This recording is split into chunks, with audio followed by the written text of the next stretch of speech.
Saudara pendengar, bersama dengan saya Oti Priambodo dalam program Jalan 66. Sebuah program di mana kita mempelajari Alkitab pasal demi pasal dan memahami isinya. Bersama Pak Yohanes, narasumber kita, hari ini kita akan mempelajari kitab 1 Raja-Raja pasal yang ke-9 dan yang ke-10 dengan tema pengasingan dan penawanan. Mari kita mendengarkan bersama dan belajar dari kisah dalam Alkitab. Puji Tuhan, ya masih diberi kesempatan kepada kita untuk bersama-sama berdiam di hadapan Tuhan. Dan kita akan belajar kebenaran firman Tuhan pada hari ini. Dan masih bersama saya, Pendeta Yohanes. Dan tentunya kita masih di program Jalan 66. Saudara, kita sudah belajar dari pertama Raja-Raja pasal 7 dan 8. Dan kita melihat bagaimana Allah mewujudkan di dalam diri Salomo. Bahwa melalui Salomo, bait Allah itu didirikan. Dan kita juga tahu bagaimana juga Salomo dengan segala kemegahannya, dia membangun yang namanya istana. Bayangkan dia membangunnya 13 tahun. Dan ini tentu sesuatu yang menunjukkan bagaimana pada masa Salomo terjadi yang namanya kejayaan. Kejayaan Israel. Ini bisa saya sebut sebagai puncak kejayaan kalau kita lihat dalam sejarah. Dan bagian ini juga menekankan bahwa pada masa itu tidak ada bangsa lain yang cukup kuat jika dibandingkan dengan Israel. Jadi kalau masa sekarang Israel ini disebut sebagai negara adidaya, kira-kira seperti itu ya. Nah, saudara yang dikasihi oleh Tuhan, ketika Salomo selesai mendirikan rumah Tuhan ya dan istana raja dan membuat segala yang diinginkannya, maka dicatat sana maka Tuhan menampakkan diri kepada Salomo untuk kedua kalinya. Seperti yang sudah ia lakukan ketika dia menampakkan diri di Gibeon. Lalu apa yang Allah katakan kepada Salomo?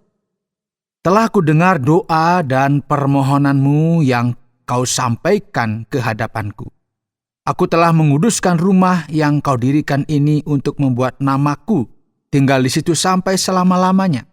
Maka mataku dan hatiku akan ada di situ sepanjang masa. Mengenai engkau jika engkau hidup di hadapanku sama seperti Daud ayahmu, dengan tulus hati dan dengan benar, dan berbuat sesuai dengan segala yang kuperintahkan kepadamu. Dan jika engkau tetap mengikuti segala ketetapan dan peraturanku, maka aku akan meneguhkan tahta kerajaanmu atas Israel untuk selama-lamanya, seperti yang telah kujanjikan kepada Daud ayahmu, dengan berkata, keturunanmu tidak akan terputus dari tahta kerajaan Israel. Saudara, kita saat ini tentu belajar nyambung ya dari pelajaran sebelumnya. Sekarang kita masuk di pertama Raja-Raja pasal 9 dan 10 dan kita melihat bagaimana Tuhan menyatakan kehendaknya kepada Daud. Jadi ini yang saya katakan bahwa Tuhan ingin mengkonfirmasi bahwa kamu tidak akan pernah gagal memiliki penerus di tahta Israel. Kemudian ada penegasan yang diberikan oleh Tuhan, maka aku akan meneguhkan tahta kerajaanmu atas Israel untuk selama-lamanya. Seperti yang telah kujanjikan kepada Daud ayahmu. Dengan berkata, keturunanmu tidak akan terputus dari tahta kerajaan Israel. Tetapi jika kamu ini dan anak-anakmu berbalik daripadaku, dan tidak berpegang pada segala perintah dan ketetapanku yang telah kuberikan kepadamu, dan pergi beribadah kepada Allah lain, dan sujud menyembah kepadanya, maka aku akan melenyapkan orang Israel dari atas tanah yang telah kuberikan kepada mereka, dan rumah yang telah kukuduskan bagi namaku itu akan kubuang dari hadapanku. Maka Israel akan menjadi kiasan dan sindiran di antara segala bangsa. Saudara, kita perhatikan di sini. Allah memang memberkati Salomo dengan luar biasa. Tetapi Allah juga mengingatkan agar Salomo setia, agar Salomo loyal kepada Tuhan, sehingga pemerintahannya diberkati oleh Tuhan. Dan kita tahu ya, meskipun ya kita katakan bahwa Israel mengalami yang namanya perkembangan yang luar biasa, dan dia menjadi salah satu pemain yang besar dalam pasar internasional pada masa itu. Tentunya ini juga tetap ada yang namanya ancaman, ada kelemahan yang diungkapkan juga di dalam kitab suci. Artinya ketika orang itu berjaya, orang itu sukses, ingat selalu ada kekurangannya. Dan kita juga melihat luar biasa saudara, Salomo mengalami yang namanya perkembangan yang luar biasa, pertumbuhan yang luar biasa.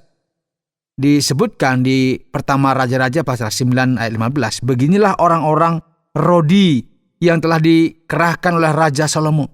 Mereka dikerahkan untuk mendirikan rumah Tuhan dan istana raja, dan Milo dan tembok Yerusalem, dan juga untuk memperkuat Azor, Megiddo, dan Geser. Ini banyak kota ya. Semuanya dibangun dengan tenaga kerja asing. Merekalah yang dikerahkan Salomo untuk menjadi budak Rodi. Demikianlah mereka sampai hari ini. Saudara, kita melihat bahwa ada sebuah kemajuan yang luar biasa. Dan semua kemuliaan ini ada harganya, saudara. Mereka telah bertindak terlalu jauh. Ini karena maju ekonominya terus maju. Tapi ingat juga ada masalah juga yang saya katakan tadi. Salomo, dia berkembang, bertumbuh, berjaya, tenar. Dan kita lihat di sini ada sesuatu juga dijelaskan di sini di dalam ayat 26. Raja Salomo membuat juga kapal-kapal di Ezion Geber yang ada di dekat Elot di tepi laut Teberau di tanah Edom. Dengan kapal-kapal itu Hiram mengirimkan anak buahnya, yaitu anak-anak kapal yang tahu tentang laut, menyertai anak buah Salomo. Mereka sampai ke Ofir, dan dari sana mereka mengambil 420 talenta emas yang mereka bawa kepada Raja Salomo. Wow, luar biasa. Ini kisah yang kita baca.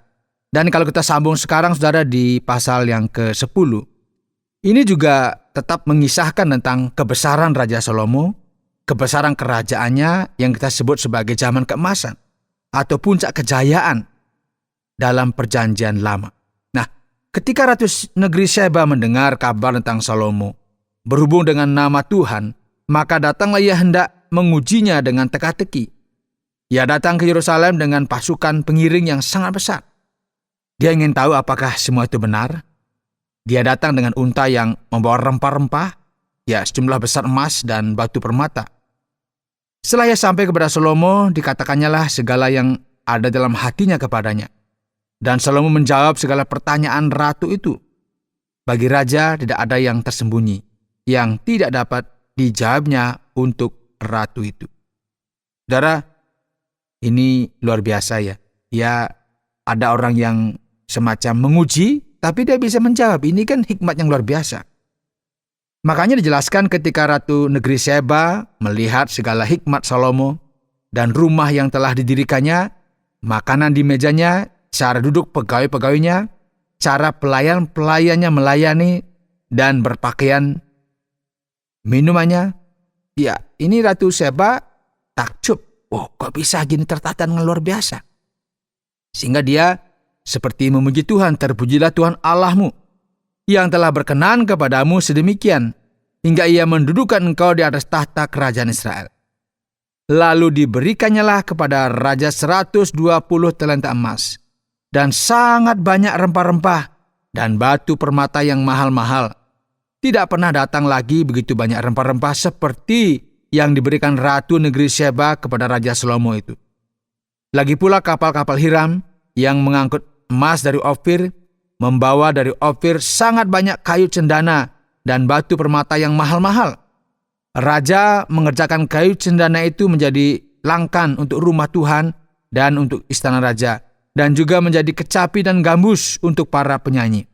Kayu cendana seperti itu tidak datang dan tidak kelihatan lagi sampai hari ini. Raja Salomo memberikan kepada Ratu Negeri Sheba segala yang dikehendakinya dan yang dimintanya selain apa yang telah diberikannya kepadanya sebagaimana layak bagi Raja Salomo. Lalu ratu itu berangkat pulang ke negerinya bersama-sama dengan pegawai-pegawainya. Saudara, ini satu kekuatan yang besar yang ditunjukkan oleh Raja Salomo. Ini saya katakan sebagai puncak kejayaan. Jadi berat emas yang diterima Salomo ya setiap tahunnya itu 25 ton. Luar biasa ya. Ini diterima setiap tahun, saudara. Tidak termasuk pendapatan dari para pedagang dan saudagar serta dari semua raja Arab dan gubernur wilayah-wilayah tersebut. Nah, bangsa itu ini saya katakan sebagai bangsa yang besar. Memiliki banyak kekuasaan. Dan ini momentum yang saya katakan tadi kejayaan. Di bagian selanjutnya dikatakan, ia membuat juga 300 perisai kecil dari emas tempaan. 3 mina emas dipakainya untuk setiap perisai kecil. Lalu raja menaruh semuanya itu di dalam gedung hutan Libanon. Di hal ini, saudara, juga raja membuat tahta besar dari gading yang disalutnya dengan emas tua. Ini apa yang dipakai ini datang dari negeri lain, saudara. Kayak persembahan opeti karena kehebatan dan kebesaran dari Salomo itu terdengar sampai ke berbagai negara. Ya, ini kemungkinan juga berasal dari suatu tempat di Afrika atau Asia begitu ya. Nah, tahta itu 6 tingkatnya. Pada tahta itu ada sebelah belakang sebuah kepala bundar. Dan pada kedua sisi tempat duduk ada kelek-kelek. Di samping kelek-kelek itu berdiri 2 singa, sedang 12 singa berdiri di atas ke-6 tingkat itu sebelah menyebelah. Apa yang digambarkan di sini ini sangat luar biasa, menakjubkan. Tidak ada barang perak. Sebab orang menganggap perak tidak berharga pada zaman Salomo. Sebab di Laut Raja mempunyai kapal-kapal Tarsis ya bergabung dengan kapal-kapal Hiram. Dan sekali 3 tahun kapal-kapal Tarsis itu datang membawa emas dan perak serta gading. Ya juga kera dan burung merak. Jadi dengan kata lain itu seperti ya mungkin seperti kebun binatang ya. Jadi datang, wah saya tidak bisa bayangkan seperti apa keadaannya. Raja Salomo itu melebihi semua raja di bumi dalam hal kekayaan dan hikmat. Seluruh bumi ya berikhtiar menghadap Salomo untuk menyaksikan hikmat yang telah ditaruh Allah di dalam hati. Tentunya ini kita bisa melihat yang datang, mereka dikasih hadiah, mereka dapat berkatlah, rezekilah dari Salomo. Ini kan semacam kekuatan yang luar biasa dan tentunya bahwa Salomo berdasarkan pengamatan para pengamat itu ya, itu mempunyai 1.400 kereta dan 12.000 orang berkuda. Kuda untuk Salomo didatangkan dari Misraim dan Kewe. Saudagar raja membelinya dari Kewe dengan harga pasar ya. Sebuah kereta yang didatangkan dari Misraim berharga sampai 600 sikal perak. Dan seekor kuda sampai 150 sikal. Setelah itu mereka akan merakit kereta perang. Kereta perang itu berasal dari Mesir dan dirakit bersama kuda-kudanya. Mereka akan membuat dan mengekspor kereta perang beserta kuda-kudanya ke Asia Kecil. Ya, kepada raja-raja Het, kepada Haram, ya. Kita akan melihat bahwa kebaikan dan kasih karunia Allah menyertai Israel. Pada saat ini kita lihat bahwa mereka memiliki raja yang luar biasa. Raja yang bijaksana, yang mampu membangun kejayaan dan dikagumi di dunia internasional. Dan kita mengamati saudara, melihat bagaimana Tuhan telah memenuhi apa yang telah dijanjikan. Dan bahwa semuanya itu sesuai dengan harapan. Namun harus diingat saudara, semua kemuliaan ini tidak diakui dan disyukur dengan semestinya. Ini yang saya katakan tadi ada kelemahan juga. Padahal luar biasa. Dan tak lama kemudian ya kita akan melihat pemerintahan Salomo ini akan mengalami namanya masalah dan juga kesulitan. Karena apa? Karena sikapnya ini. Mengabaikan dan meremehkan perjanjian Allah. Begitu banyak kemuliaan yang tidak selalu disertai dengan ketaatan yang diperlukan. Jadi, di tengah-tengah kejayaan, di tengah-tengah kehebatan, di sini orang mulai harus hati-hati karena seperti Salomo dia mulai melupakan apa yang sebenarnya sudah dijanjikan oleh Tuhan kepadanya. Dia mulai melupakan semua itu pelan dan merasa, wow ini karena saya semua. Makanya di tengah-tengah semua kejayaan, hati-hati akan selalu muncul masalah. Anda sedang mendengarkan Jalan 66, program pelajaran Alkitab, dan kita sampai pada 1 Raja-Raja pasal yang ke-9 dan yang ke-10. Kita masuk pada sesi pertanyaan. Pada zaman Salomo sudah ada pembicaraan tentang penawanan, dan saya perhatikan pada ayat-ayat dalam bagian ini. Saya lihat dalam ayat-ayat ini, tema yang berbicara adalah berkaitan dengan pengasingan dan penawanan. Begitu Pak Yohanes? Pak Oti, ya ini memang kita membaca ya beberapa ayat di sini ya. Kita mendapat kesan ya memang seperti yang Pak Oti katakan tadi. Nah kalau kita perhatikan di ayat 7 ya, Tuhan berkata bahwa jika Israel tidak taat kepadanya, maka dia akan mengusir Israel dari tanah yang telah diberikan kepada mereka. Bahkan dikatakan ya menolak bait suci yang telah dibangun dengan luar biasa. Nah, pertanyaannya bagaimana kita bisa memahami ini? Kita berada di zaman Salomo. Kalau kita perhatikan di sini. Bagaimana ini mungkin? Bagaimana semuanya cocok? Nah, penting bagi kita untuk menunjukkan bahwa kedua kitab raja-raja sebenarnya adalah satu kitab. Jadi penulisan akhir buku ini mungkin ya terjadi pada masa ketika orang-orang mulai ditawan. Inilah yang tercermin di sini kalau kita membaca. Nah, bagi banyak sarjana, terutama yang lebih konservatif itu ya, buku ini mungkin ditulis pada zaman Yeremia, yang hampir bertepatan dengan masa ketika orang-orang ditawan. Nah, sarjana lain, karena penekanan teologis dalam kitab Raja-Raja dan Samuel menghubungkan kitab-kitab ini secara langsung dengan kitab Ulangan. Ya, sebenarnya ada kritik ya terhadap fakta bahwa raja telah meningkatkan jumlah kudanya, memperluas kekuasaannya, dan ini dikaitkan dengan fakta bahwa Tuhan menginginkan tempat sentral bagi namanya, menunjukkan bahwa ada semacam hubungan teologis dengan buku-buku ini, dan mungkin buku ini ditulis agak kemudian, sesudahnya begitu ya. Bagaimanapun juga ya, kenyataannya adalah tidak ada banyak masalah dengan gagasan bahwa setidaknya sebagian dari buku ini ditulis selama masa penawanan. Jadi apa yang tertulis dalam ayat-ayat ini memang masuk akal. Dan bahkan jika bukan demikian, ya Tuhan bisa saja mengantisipasi kenyataan ini. Tetapi latar belakang di sini tampaknya seperti yang saya jelaskan tadi ya Pak Oti. Nah, pada ayat yang ke-21, pasal yang ke-9 ini, terungkap sebuah kenyataan yang sangat keras. Benar, kerajaan Salomo sedang berkembang, meluas, tetapi tampaknya ada perbudakan di sini. Benarkah hal ini terjadi dan apakah situasi ini dapat diterima? Mengingat ini datang dari seorang raja yang besar, yaitu Salomo. Baik, Pak Oti, baik.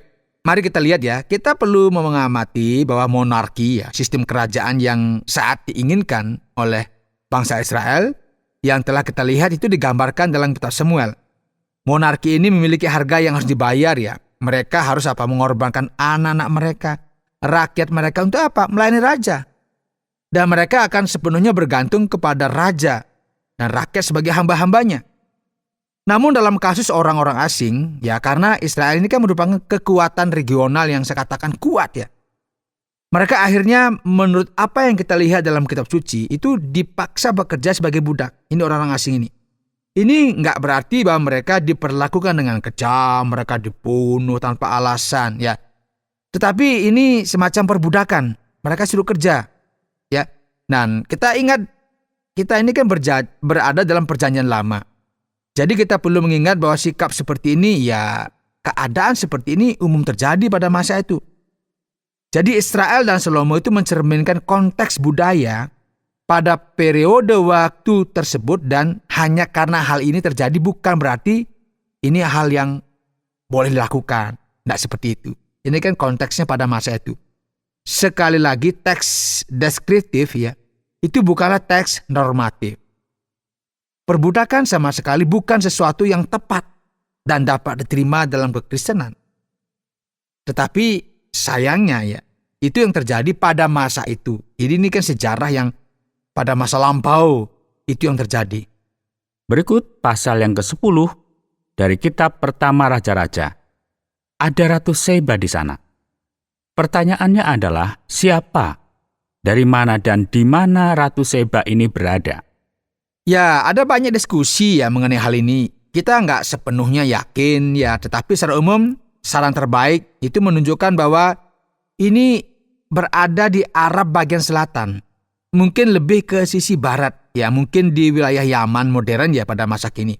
Nah, berdasarkan deskripsi yang kita lihat di sini tentang semua barang, Ophir emas itu tampaknya berada di suatu tempat itu di, kalau lihat Afrika ya seperti tanduk begitu ya, Ethiopia, yang cukup dengan dekat dengan Yaman. Dan tampaknya ratu ini memiliki pasar perdagangan yang aktif di wilayah ini. Nah, semua indikasi ini menunjukkan bahwa di wilayah Afrika ini dan mungkin juga India, itu sebagian besar perdagangan harus melewati Arabia Selatan. Jadi ini penting bagi Salomo. Bahkan ada fakta menarik di sini ya, karena misalnya ya, monyet itu berasal dari wilayah Ophir di sini. Dan kita tahu bahwa wilayah ini memiliki jenis hewan seperti itu. Jadi sangat penting untuk memverifikasi dan mengetahui apa yang sedang kita bicarakan, dan kemungkinan terbaik dalam hal ini adalah kitab suci berbicara tentang suatu tempat di Arab Selatan. Mungkin tempat asal dari Ratu Sheba yang terkenal untuk menemui Salomo. Kemudian kita melihat ada hal yang menarik tentang pasar internasional pada kapal-kapal Salomo. Dan banyak orang tidak perhatikan di sini adalah mereka melakukan perjalanan jarak jauh waktu itu. Pertanyaannya, kemana mereka pergi untuk membawa semua kekayaan ini? Baik, Boti. Memang ini ada misteri besar ya dalam keseluruhan cerita ini dan banyak diskusi sebenarnya. Dengan cukup pasti kita tahu bahwa kapal-kapal ini adalah kapal yang dibangun oleh bangsa Venesia. Dan kita tahu ya, bangsa Venesia adalah pelaut yang luar biasa. Mereka akan melakukan perjalanan jarak jauh melintasi laut. Jadi mereka pasti pergi ke wilayah Ethiopia, Arabia, dan gak sulit membayangkan bahwa mereka juga pergi ke India. Nah, beberapa orang bahkan berpendapat lebih jauh dan percaya ya bahwa kapal-kapal yang dibuat oleh bangsa Venesia dengan kemitraan bersama Israel ini mampu mencapai wilayah Afrika Selatan. Dan beberapa bahkan percaya mereka mencapai Amerika, kemudian juga Brasil. Dalam konteks saat ini kita lihat apa yang terjadi di Brasil. Iya, ada dugaan beberapa waktu lalu bahwa sesuatu ditemukan di Rio Janeiro yang mungkin berasal dari zaman Venesia tetapi belum terbukti dan kita nggak bisa memastikannya ya. Itu masih hanya dugaan, tetapi saya tidak yakin mereka telah sampai sejauh yang kita inginkan. Jadi saya rasa orang Brasil ya tidak akan bisa menemukan artefak Venesia di halaman belakang rumah mereka. Dan pertanyaan terakhir, disebutkan bahwa Salomo mengekspor kereta-kereta perang. Nah, bagaimana? Apakah ini benar-benar terjadi pada saat itu?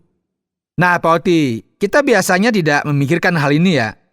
Beberapa orang berpikir bahwa perdagangan adalah sesuatu yang hanya kita miliki saat ini, dengan kapal dan sebagainya. Tetapi itu sudah ada sejak dulu sebenarnya. Jadi lihat strategi Salomo ya. Pada dasarnya dia membangun pabrik mobil. Jadi kapal-kapal dibangun, kemudian dikirim, dijual. Dia akan membawa kuda-kuda terbaik dari wilayah Mesir dan Kilikia juga di Turki, dan dia akan membeli kuda-kuda ini. Nah, setelah itu ia juga mengimpor kereta kuda dari Israel yang merupakan mobil yang ya mereka miliki saat itu. Jadi ia menggabungkan kereta kuda dan kuda-kuda terbaik di wilayah tersebut, dan ia mendirikan pabrik mobil pertama, boleh saya katakan begitu, dan mengekspor seluruhnya ke Turki dan wilayah yang sekarang kita kenal dengan Suriah. Jadi bangsa Het itu berasal dari wilayah di Asia Kecil yaitu Turki modern, dan bangsa Aram itu berasal dari Suriah. Jadi ini semua sangat menarik. Misalnya kita tahu ya pabrik Volkswagen, Toyota pada waktu itu dimiliki oleh Salomo. Seperti itu kira-kira. Yang mengekspor kendaraan-kendaraan ini dengan sukses. Bisa juga mungkin akan menyebutnya Solo Motor. Ya, bisa juga ya. Solo Motors memang merupakan perusahaan besar pada masanya. Baik Pak Yohanes, terima kasih atas jawabannya. Berikut bagaimana dengan kesimpulan akhir bagian ini. Saudara, hari ini kita telah belajar dari pertama Raja-Raja pasal 9 dan 10, dan kita mengamati yang namanya kebesaran pasar internasional. Dan pelajaran utama yang kita lihat di sini, yang bisa kita terapkan dalam kehidupan kita sehari-hari, bahwa Tuhan memberi Salomo momen istimewa dalam sejarah. Dia mengalami yang namanya zaman keemasan, puncak kejayaan Israel pada momen yang sangat luar biasa, berbeda dari momen sebelumnya. Ini sangat istimewa. Nah, realitas yang diberikan Tuhan kepada Salomo ini seringkali juga hadir dalam kehidupan kita, betul ya? Kadang-kadang kita mengalami masa yang puncak, luar biasa, ya. Jadi pada saat demikian, kita lihat juga Salomo melemahkan kesetiaannya kepada Tuhan. Dan masalah pun timbul akibatnya. Pertanyaan besar yang seharusnya kita ajukan di sini adalah, apakah saya benar-benar tahu bagaimana menikmati kesempatan-kesempatan ini? Bagaimana saya mensyukuri semua kesempatan yang Tuhan berikan kepada kita? Kadang-kadang kita melupakan ketika diberi kesempatan oleh Tuhan berada dalam masa kejayaan, kita mulai menggeser kesetiaan kita dari Tuhan. Sehingga kita lihat ada akibatnya. Ini juga terjadi pada Salomo. Saudara, ingatlah agar kita selalu setia dan jangan pernah, lagi sekali jangan pernah saudara, menyia-nyiakan kesempatan yang Tuhan berikan kepada kita. Jadi ketika kita diberikan mungkin kesuksesan, keberhasilan, itu kesempatan yang Tuhan berikan agar kita semakin setia kepada Tuhan, semakin kita menghormati Tuhan, semakin kita bergantung kepada Tuhan, bukan sebaliknya. Kita mulai menjauh dari Tuhan, bukan seperti itu. Kiranya Tuhan memberkati kita. Baik, terima kasih banyak Pak Yohanes. Saudara pendengar, karena waktu yang tidak memungkinkan, kita akhiri program Jalan 66 kali ini. Kami menantikan Anda untuk tetap mengikuti pelajaran berikut dalam lanjutan pembelajaran Alkitab yang memberikan pelajaran menyeluruh tentang firman Tuhan. Jika Anda memiliki pertanyaan atau berespon terhadap topik berhubungan dengan program ini, silakan menyampaikan melalui WhatsApp ke nomor 081 333 777 386. 081 333 777 386. Terima kasih atas perhatian Anda.